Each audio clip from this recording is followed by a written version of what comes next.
परमपिता परमात्मा को कहा जाता है दुख हरता सुख करता, बिगड़ी को बनाने वाला, मुक्तेश्वर पाप काटेश्वर, सद्गति दाता कल्याणकारी।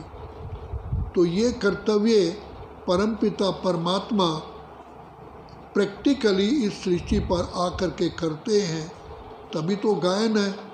तो ये कर्तव्य करते हैं कलयुग के अंत के भी अंत में, क्योंकि परमात्मा पिता का इस सृष्टि पर एक ही बार आना होता है, जब सारा संसार सारी सृष्टि टोटली गिरावट में आ जाती है, तमो प्रधानता में आती है, तब पिता परमात्मा आकर के इसको पतित से पावन करते हैं, पुराने से नया बनाते हैं। इसलिए पिता परमात्मा का गायन है।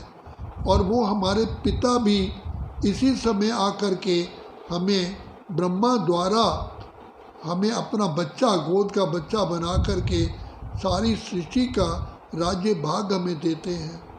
तो उसके लिए हमें बाप आकर के पहले लायक बनाते हैं, क्योंकि जब तक बच्चा लायक नहीं होगा तो पिता प्रॉपर्टी कैसे देगा। तो ये तो सबसे बड़ी हम पद्मा पदम सौभाग्यशाली हैं जो पिता परमात्मा ने हमको अपना बच्चा बनाया। चाहे हम संसार में किसी भी कोने में थे तो बाप ने हमें अपना बनाया और हमको टीचर बन कर के हमें लायक बना रहे हैं, बुद्धिमान बना रहे हैं, क्योंकि हमने भक्ति में पुकारा, हे प्रभु हमें अंधकार से प्रकाश की ओर ले चलो। हम बिल्कुल ही अंधकार में दलदल में फंस गए हैं।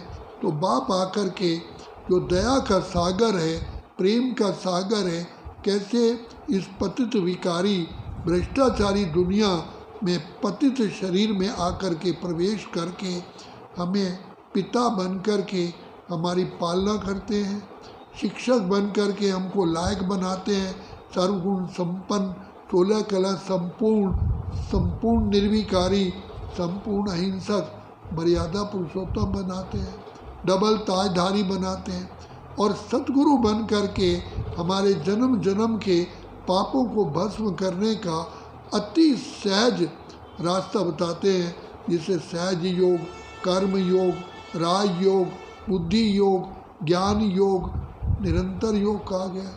तो बाप आकर के हमको सहज योग सिखला करके जन्म जन्म के लिए श्रेष्ठ महान आत्मा, पुण्यात्मा, देवात्मा, धर्मात्मा बनाने का अभी कर्तव्य कर रहे हैं। तो बाप कहते हैं समय का भरोसा नहीं है, इसलिए जो कल करे सो आज कर, आज करे सो अब। तो बाप कहते हैं जीवन का भरोसा नहीं है, अभी ही करो। तो पिता परमात्मा वरदाता, वरदानों से झोली भरने के लिए इस कलयुग के अंत के भी अंत में आकर के हम सभी का उद्धार करते हैं। और ये भी सृष्टि का नियम है, जैसे प्रातः काल के बाद दोपहर, दोपहर के बाद शाम, शाम के बाद रात, रात के बाद नया दिन आना स्वाभाविक है। तो जब रात आती है उसके बाद दिन आता है, तो बीच के समय को अमृत वेला, उषा काल, ब्रह्म मुहूर्त कहा जाता है। इसी प्रकार सतयुग बीत गया, त्रेता आया, त्रेता बीत गया, द्वापर आया, द्वापर बीत गया, कलयुग आया। क्या कलयुग सदा थोड़ी रहेगा।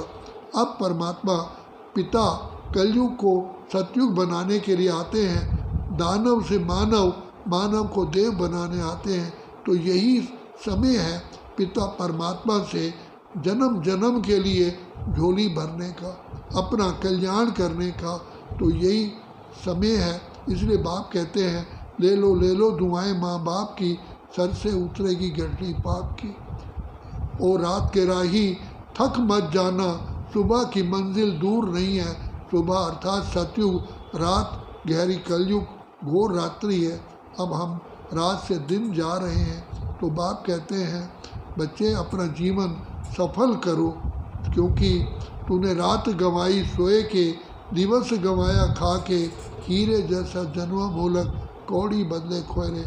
अभी अपना जीवन हीरे जैसा बनाने का समय है।